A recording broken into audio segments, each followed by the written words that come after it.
My next guest story made headlines all over the world. She was only 15 when Malala Yousafzai survived an assassination attempt by the Taliban. I'm sure you know the story. She was just trying to go to school to get an education.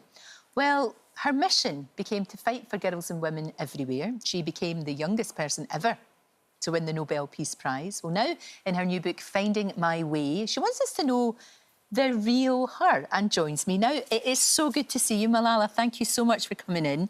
And I do feel as if I've got to know the real you. Oh, You know what I mean? Because obviously it's a really difficult thing. You were just a kid, you're only 15, and then you became this symbol of bravery and, you know, just all of these things, but you're just a kid.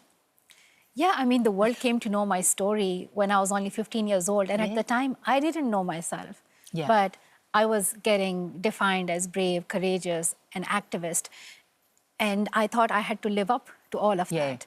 So while I was still a student and hoping that maybe I would make friends as well and I would have a normal life, I was trying to live up to the expectations as well. My life was filled with meetings, events, conferences, and that's why when I was joining college at Oxford, I said, I want to have a bit of a normal life. And that's why I prioritized socializing and making friends over studying a bit, because I knew that I would not get this opportunity to be with people my age and to make incredible friends who can help me learn more about myself. Yeah, exactly. That's why I think so many people can identify with this. I mean, clearly they wouldn't have been through the trauma that you went through, but I think everyone at 15, 16 and younger and older, trying to just find their place in the world and like trying to find their friends. And of course for you to be kind of, you know, taken from where you were born and then you're landed in Birmingham, I believe it was, first of all, and you go to school and you don't know anybody.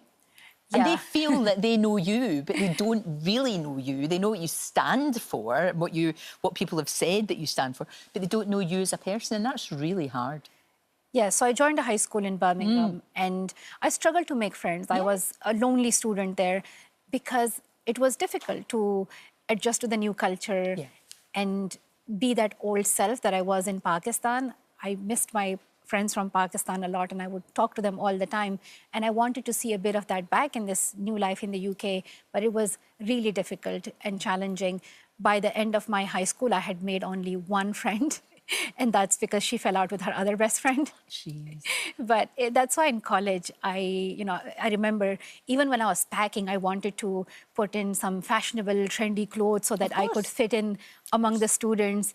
And I do not stand out as this like public figure Malala that they have seen. Yes. And I even told my principal, don't make any announcements. I just want to be there as every other student. And I even was just looking up on Google, like Selena Gomez casual style, so that I can, you know, look cool to students. And that's why they will approach. And I also told myself that even if you feel awkward or too shy, just ignore all of that and go and talk to people. I signed up for every society, every club, every sports activity. I was part of the Indian society, Pakistani society, Muslim society, Christian society, Hindu society. Everything.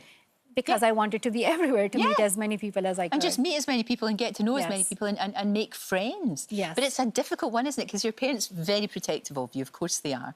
And it's hard to sort of like reconcile the culture that you were born into and then being accepted over here. It's very difficult for anybody who comes from a different culture because there are things that you want to do, but you don't want to offend your parents. You want to respect them, and that's why you know, reading the book and reading about what you went through, it's blinking difficult, isn't it? I know, there was always something happening. And to be honest, it's not just my parents, but I felt that my parents were speaking on behalf of the whole community that we have in Pakistan. And we come from the northern part. It's still a very patriarchal community. So things like what I was wearing, what I was saying was affecting me, even though I was like thousands of miles away. And this is the reality of women and girls in many places where they are being told that, you know, they cannot wear certain clothes or they cannot say certain things. But at college, I just wanted to be a student. And I told my parents that they should not be telling me all of these things and putting any pressure on me. And, you know, then my parents became supportive, but it's always a battle, I think. It is. It's hard because you kind of like, you want to fit in, but it's almost like you're not fitting in from where you were from, and then you're not fitting into your new home. You're just trying to, it's a tightrope. It's really, really difficult. Because I know that you met Prince Harry, yes, and your mum was not, she was not happy at certain things that he was trying to do. Yeah, I mean, Prince Harry was very, very sweet, and he put his arm around me when we were taking a photo together. Sure. And my mom, because of the culture, she was worried that it's a man putting a arm around a girl. And I was a little girl. And she just went up to Prince Harry and she like shoved off his hand and she said, like, remove, like, no touch. No touch. No touch. And I was like terrified when that was happening. And poor Prince Harry, I mean, his face went red. So he was then very, very respectful. But in that moment, I was just thinking about what my mom had seen growing up as a kid. And this is something I talk about in the book as well. She had a different life. She never went to school. Like, her friends were married off at early ages. So she was trying to protect her daughter. I fully get that. But it's a conversation because we need to be breaking these stereotypes and we need to challenge patriarchy. Of course. And that's what you're doing, though, in a very, very effective way, just by being who you are. That's the thing. You are doing that. The book has already been a massive success, which is wonderful. But again, I think for anyone who feels that they don't fit in, it's a great read. That you must have had that feedback already, I'm sure. Yes, I talk about mental health, and it's a very important topic because it affected me many years later after the Taliban shooting. I never received therapy. And like, when I had these panic attacks and anxiety and the flashbacks of the Taliban attack were triggered by an incident at college, I realized that I should have received this help earlier. So I hope that this can help raise awareness and, we normalize conversations around seeking help and around mental health as well.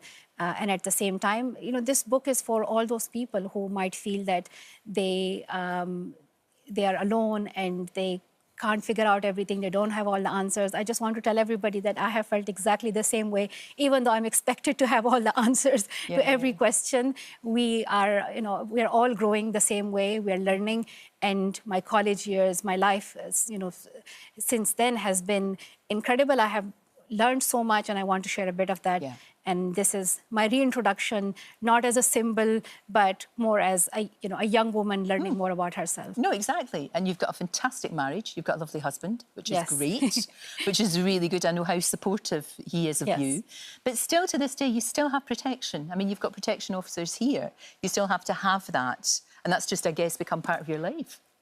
This is a reality that I have lived for so long that I have now, it's almost normal in a way. Sort of feels normal. I think what's really important is that we talk about the challenges that women and girls face. Like in Afghanistan right now, girls are banned from education beyond grade 6. There are 120 million girls in the world who do not have access to education. I had a conversation with a few Afghan girls on Zoom a few days ago, and they're part of this underground school that Malala Fund is supporting. And one girl was telling me that even at home, when she picks up a book in her room and she reads, she feels that is an act of resistance against the Taliban. So the girls in Afghanistan, the women, they're strong, they're fighting back. They just need more support and solidarity. And you're doing that, and we should be playing our part as well. It's so good to talk to you, Malala. Thank you so much for coming in. Finding My Way is out now, and it's about the woman that you've become. And how you got there. And wow, you're amazing. Thank you so much. Thank you. Well, that's a wrap for this video. We hope you enjoyed it. We have all the best moments from the show right here on the channel. And if you like this video, then we think you'll love this one. See you next time.